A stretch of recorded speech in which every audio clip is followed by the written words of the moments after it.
Samuel s'arrête devant une formation rocheuse recouverte de mousse. Il marche avec plus de prudence, l'air concentré.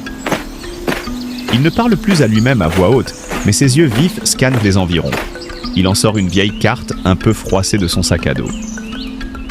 Ce n'est pas une carte classique, mais un dessin fait à la main, avec des symboles étranges et des légendes griffonnées. L'ancien chêne.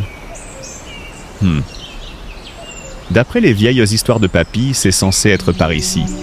C'est là qu'il a dit avoir vu des lucioles danser, même en plein jour. Mais il n'y a pas d'ancien chêne sur ma carte. Juste un grand arbre gardien. Est-ce la même chose? Il range sa carte et contourne la formation rocheuse. Les arbres sont plus espacés ici, et l'air semble vibrer d'une énergie subtile. Samuel arrive dans une clairière secrète, à peine plus grande qu'une pièce. Au centre de cette clairière se dresse un arbre colossal, bien plus grand et plus large que tous les autres arbres de la forêt.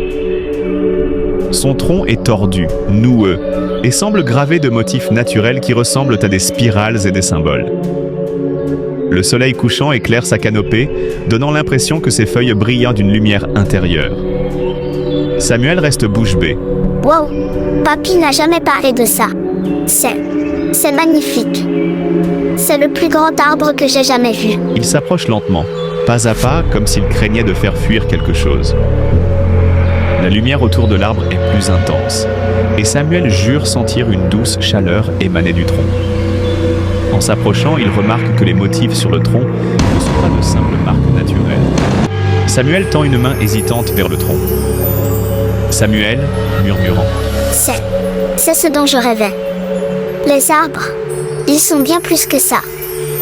Au moment où ses doigts effleurent l'écorce, une vague d'énergie chaude et douce le parcourt. Samuel retire sa main vivement, surpris mais pas effrayé. Incroyable. Il est vivant. Il m'a répondu. C'est plus qu'un simple arbre. C'est un être. Alors, tu as des secrets à me raconter, n'est-ce pas? La lueur de l'arbre semble pulser plus fortement en réponse.